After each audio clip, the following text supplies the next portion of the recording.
At a House floor debate on December 4th, Congressman Tim Walberg, chairman of the Education Workforce Committee, warned of growing Chinese malign influence in America's schools. But Congressman Bobby Scott pushed back, arguing the proposal would place new burdens on the public education system.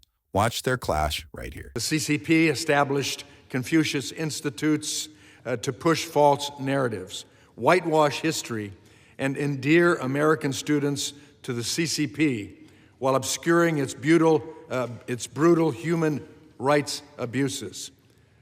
But these propaganda operations didn't stop at higher education.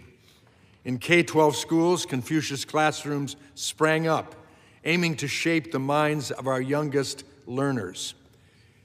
At a 2023 subcommittee on early childhood, elementary, and secondary education hearing, Defending Education highlighted a report exposing nearly 2 decades of CCP efforts to influence thousands of children. At one point, more than 500 schools hosted Confucius classrooms, many located on U.S. military bases. That is no coincidence. Those programs are a deliberate attempt to undermine American values and compromise our security. That's why I proudly support H.R. 1069, the Promoting Responsible Oversight to Eliminate Communist Teachings for Our Kids, or the PROTECT Act. But although there may have been a lot of programs in the past, right now there may be as few as 5 Confucius Institutes in this country serving K through 12 students.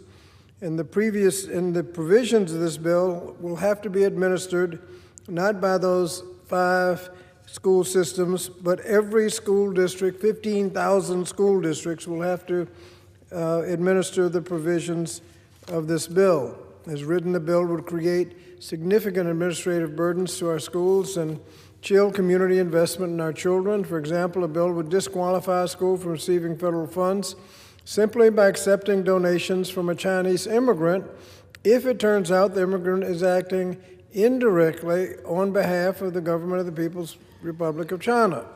Now, if you can find out. Now, the bill bestows upon the Secretary of Education the sole discretion of deciding if an individual is acting indirectly on behalf of the Chinese government, the very government department the Trump administration is actively dismantling.